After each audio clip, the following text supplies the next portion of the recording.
Olá, olá, bem-vindos a mais um episódio. O título desta vez é Ser CEO, tornar-se CEO, contratar um CEO ou trabalhar para um CEO.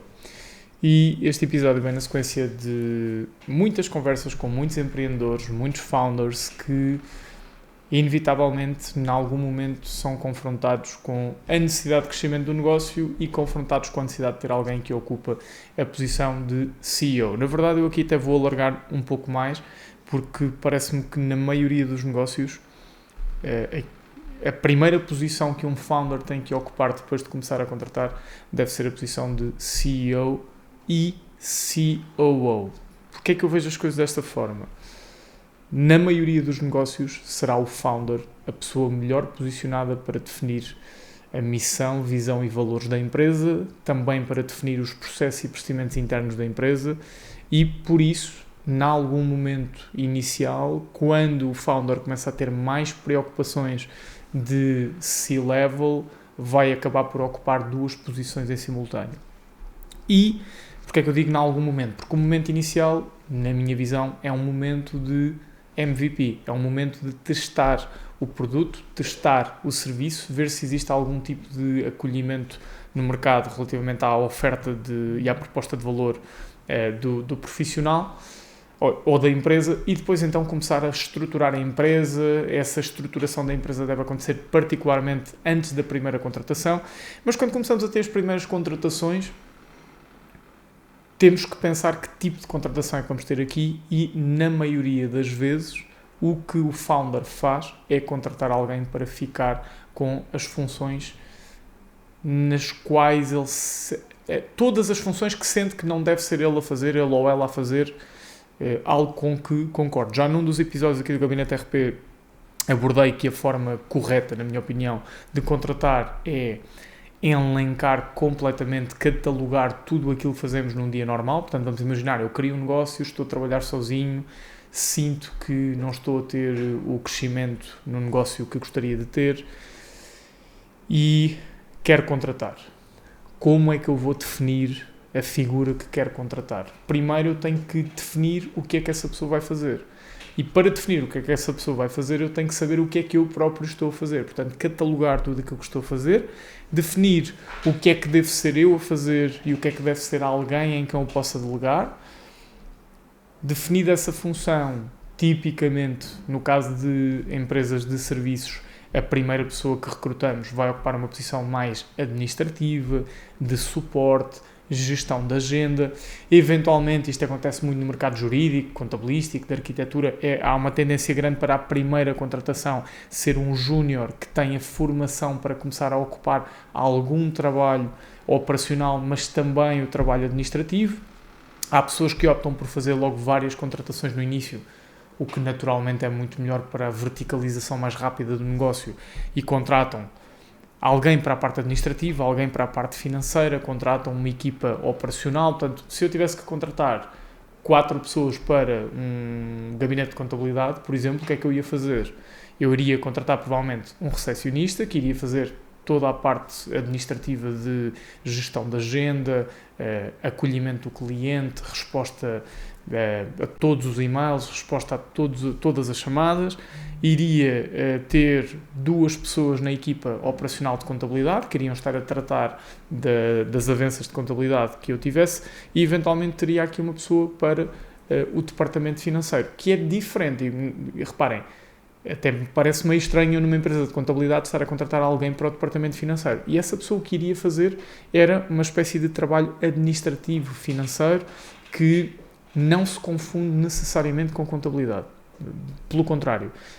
E eu sei disso porque nós aqui temos o nosso departamento financeiro, que vamos reforçar, temos uma avança externa de contabilidade e claramente o trabalho do departamento financeiro é bastante diferente do trabalho do departamento de contabilidade. Isto para dizer o quê?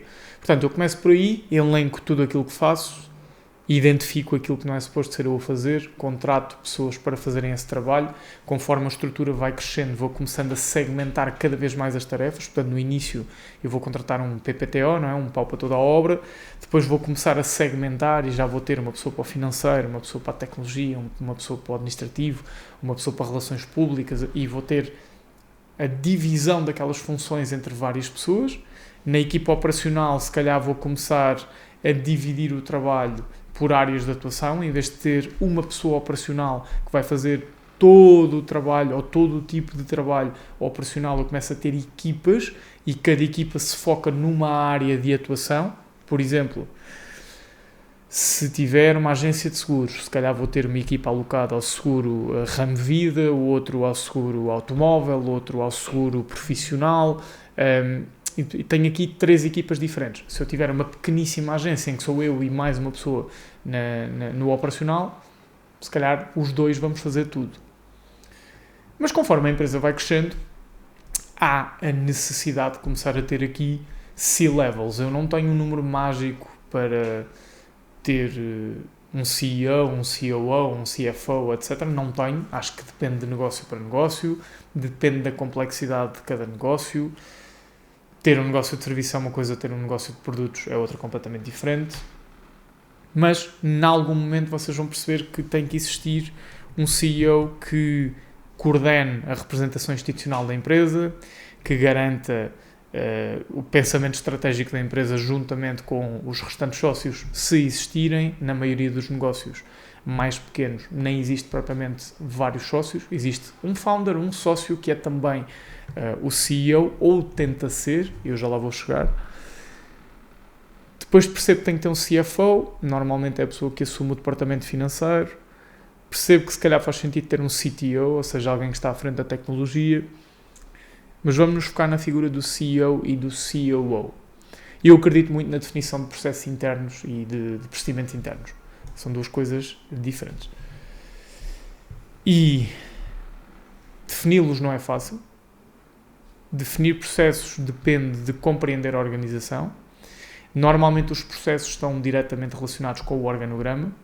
E ter um organograma implica que tenhamos alguém com visão para olhar para a empresa e perceber como é que ela é montada. Portanto, temos que ter aqui simultaneamente alguém que é CEO e vai compreender o núcleo da empresa, o ADN da empresa e para onde é que a empresa quer ir, e alguém que é COO e consegue pegar no organograma, melhorar esse organograma e construir processos e procedimentos à volta desse organograma para ir garantindo algum padrão de atuação. Creio que foi o Steve Jobs que disse que preferia muito mais perder meia hora, mais coisa menos coisa, foi esta a ideia, perder meia hora a ensinar alguém a fazer algo, do que perder 10 minutos a resolver esse problema. Porquê? Porque perdes meia hora a ensinar alguém e esse alguém vai tornar-se autónomo daí para a frente. Se perderes 10 minutos a resolver tu o problema, vais perder 10 minutos sucessivamente, em múltiplas ocasiões, para além de todo o impacto de confiança da equipa, retenção de talento, etc. E é aí que entram os procedimentos internos e os processos, e etc. E é aí que a figura do COO é tão relevante. A figura do CEO é uma figura que não é fácil de visualizar, porque é uma figura que exige que quem ocupa essa posição esteja cada vez menos ligada à parte operacional. Foi o exercício que eu fiz aqui, foi o movimento que eu fiz aqui na PIA, foi desligar-me cada vez mais do trabalho operacional puro e duro, gradualmente fui-me libertando, ou seja, houve algum momento da PIA em que eu fazia tudo, depois fui-me libertando, contratámos uma pessoa que assumiu a parte mais administrativa e de recepção, depois fui contratando, comecei a largar a parte mais processual, deixei de fazer contratos, deixei de fazer minutas, fazendo apenas consultas jurídicas, algum planeamento, formação, etc. E cheguei aqui a um ponto que até isso deixei para ocupar em exclusivo a posição de CEO. E o que é que eu faço agora? Faço um trabalho comercial também, através da representação institucional que tenho, um trabalho de conexão da equipa, relações da equipa com a empresa, reuniões 1 para 1, liderança das reuniões de equipa e liderança das reuniões de administração, conexão entre sócios para garantir que temos aqui algum padrão de atuação. No fundo, tal como cada área de atuação tem o seu líder intermédio, eu sou o líder da equipa de administração. E ocupar esse trabalho implica que eu esteja afastado do operacional. Qual é que é o ponto aqui? E aqui se implica que eu tenha abandonado a motivação de ser tecnicamente um dos melhores juristas do escritório.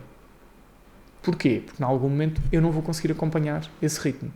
Eu, para poder estar focado em tornar a empresa mais profissional de um ponto de vista de gestão, eu não estou dedicado a estudar leis, a estudar novas matérias, a aprofundar novas decisões judiciais, a acompanhar processos de clientes que me vão permitir tirar ensinamentos. Obviamente, isso faz parte do meu dia-a-dia, porque vou falando com as equipas, porque vou falando com clientes.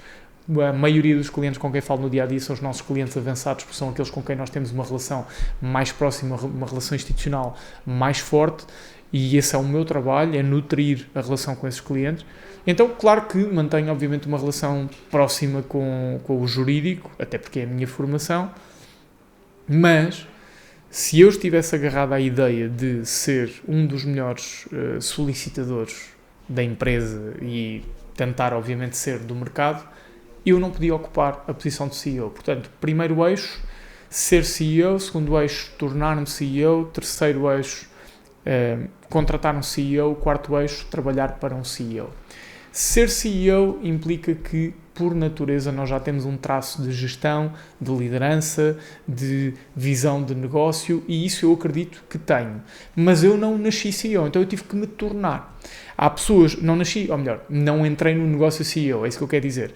Há pessoas que entram no negócio já como CEOs. São contratados para essa função, a estrutura está suficientemente solidificada e construída, pensada para ter uma estrutura de C-levels em continuidade, e então a pessoa entra para ser CEO. Na maioria dos negócios não é isso que acontece e nós acabamos por nos tornarmos CEOs. Nós quem? Os founders. Ok, tornar-se CEO é algo relativamente simples de visualizar, mas tem este preço a pagar. E é aqui que começa a existir a dificuldade do mito do empreendedor, que é: eu sinto que sou tecnicamente muito bom na minha área de atuação, logo eu também vou ser um gestor muito bom. Isso não é verdade. Então eu posso ser tecnicamente extraordinário e ser um gestor horrível. Mesmo paralelismo, ser um jogador de futebol extraordinário e ser um treinador horrível. Não sei se o Roberto Martínez foi jogador de futebol ou não, mas como selecionador está a ser uma miséria, tendo em conta que eu estou a gravar este episódio entre o jogo com a Colômbia e o jogo com a Croácia, que eu tenho sérias dúvidas se nós vamos ganhar, mas pronto. Então, há esse paralelismo. Tornar-me CEO implica pagar um preço. E uma coisa é eu ser CEO de uma multinacional, ser CEO de uma empresa que fatura milhões de euros.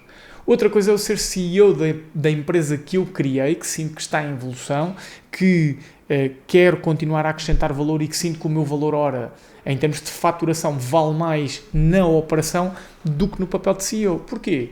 Porque para ocupares o papel de CEO, tu vais deixar de emitir faturas aos clientes.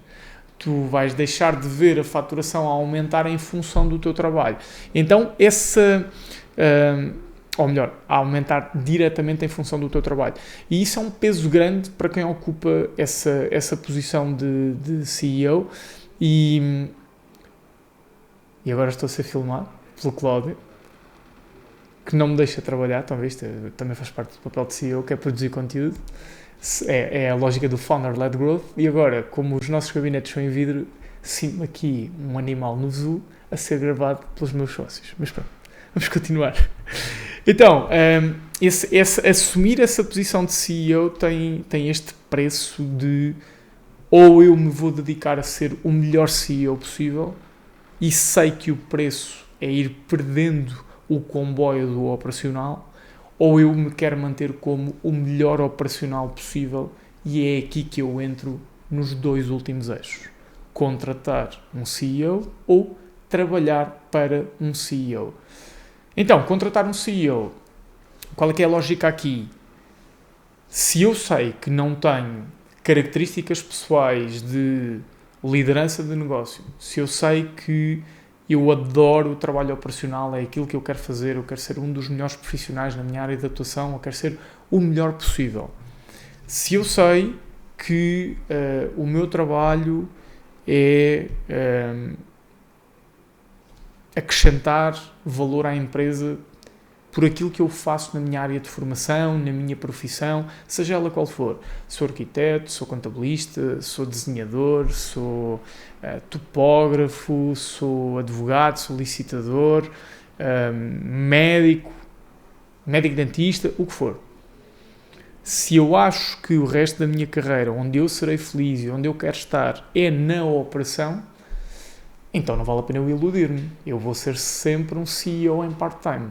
E uma empresa que quer crescer não se coaduna com um CEO em part-time. Então só tenho um caminho.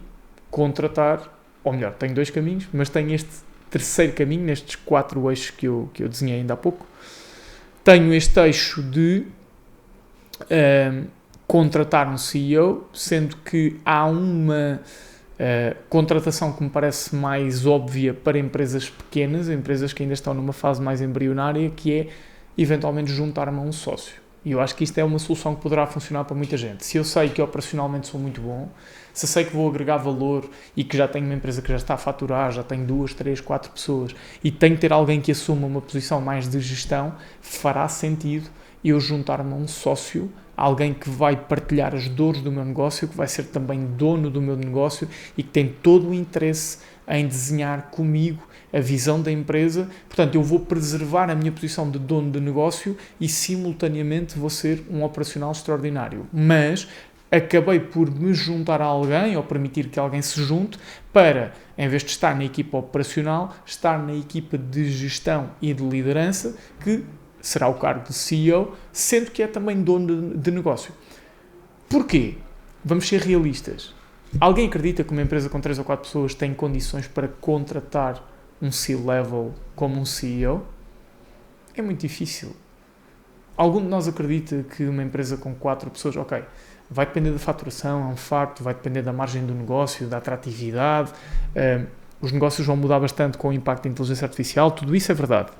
Mas nenhum de nós acredita que a maioria dos negócios esteja preparado para contratar um CEO.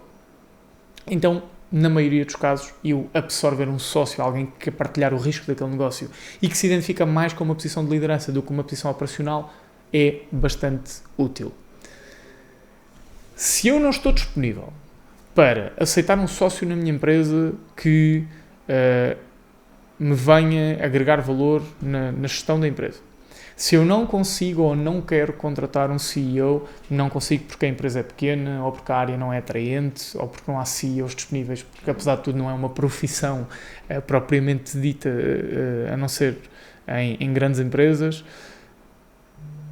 ou se não quero, efetivamente eu tenho um problema, que é, eu adoro ser operacional, sei que sou bom a ser operacional, sei que a minha profissão é aquilo que eu quero exercer o resto da minha carreira, não tenho paciência para liderar, não tenho paciência para gerir, não tenho paciência para pensar a empresa financeiramente, não tenho paciência para definir objetivos, não quero agarrar minimamente nisso, eu sei que sou muito bom e que faturo muito porque sou tecnicamente extraordinário. Então sobra o último eixo, que é, tens que te juntar a alguém e tens que ir trabalhar para outra empresa. Ponto. Não há mais caminhos, porque não existem empresas sem liderança, não existem empresas sem visão, não existem empresas sem objetivos, sem um planeamento. Por isso, o facto de teres um negócio que até está a correr bem, porque tu és um operacional extraordinário e que, entretanto, contrataste mais operacionais para multiplicar os braços de trabalho, porque tu adquires clientes, porque és extraordinário tecnicamente, não significa que a tua empresa é efetivamente um negócio sustentável a longo prazo. Exemplo clássico, escritórios de advogados assentos no fundador, é o fundador que dá a cara, é o operacional mais importante para aí há 30 ou 40 anos e aquilo que fez foi multiplicar a sua equipa. É um tipo de negócio no qual eu não me revejo, porque vejo que esses fundadores, na maioria das vezes, comportam-se mais como o avançado mais importante e que marca mais golos, mas não faz a menor ideia de quantas táticas pode aplicar e por isso está simplesmente habituado a marcar golos, vai continuar a marcar golos e tem pessoas que querem marcar golos como ele e por isso treinam muito porque adoravam marcar tantos golos como ele. E de repente não há ninguém a dizer ao marcares esses gols todos, há um risco que é sofreres mais do que aqueles que marcas. Este é o trabalho do CEO também, é o trabalho do treinador. Então este último eixo é o mais indicado para quem não consegue tornar-se CEO nem contratar um CEO. Há outro ponto que é, há pessoas que não conseguem ocupar cargos de liderança porque não têm experiência, porque não têm talento, porque não gostam e gostam da parte operacional. Só que acresce que, embora sejam boas tecnicamente, nem sequer conseguem atrair talento, nem sequer conseguem atrair clientes. Então têm um negócio que se estrangula financeiramente. E aí ainda é mais óbvio. Se tu começaste o teu negócio, não estás a conseguir faturar algo que permita manter as portas abertas, sabes que és bom tecnicamente, mas tens uma dificuldade de atração de talento, de atração de clientes, de crescer aquilo que estás a fazer por meio da tua capacidade técnica, então aí é limpinho. Fecha o teu negócio, fecha o teu gabinete, o teu escritório, a tua clínica e junta-te a alguém. Porque o teu talento está a ser desperdiçado com o sufoco de teres um negócio, quando na verdade tu não tens talento para gerir um negócio. Este é o quarto eixo. São 4 eixos que definem bem a relação de um fundador com uma empresa. E o ser CEO é algo que vai fazer sentido para muitos fundadores que já fundaram uma ou mais empresas de sucesso e que começam a ter um posicionamento de CEO na sua própria empresa e noutras empresas. É aquilo que começa a acontecer para pessoas que têm empresas já há 5, 10, 15 anos, que faturam bem, cresceram bem, conseguiram multiplicar resultados e que compreendem a linguagem transversal a todos os negócios e não apenas ao seu.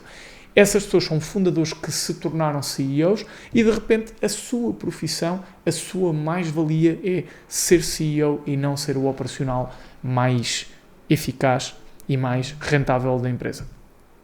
Bem, importante,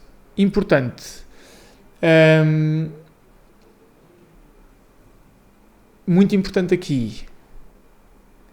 Eu tinha-me comprometido em todos os episódios a trazer, comprometi-me no último episódio, daqui para a frente em todos os episódios trazer um nome de uma associação, uma entidade, uma iniciativa, etc.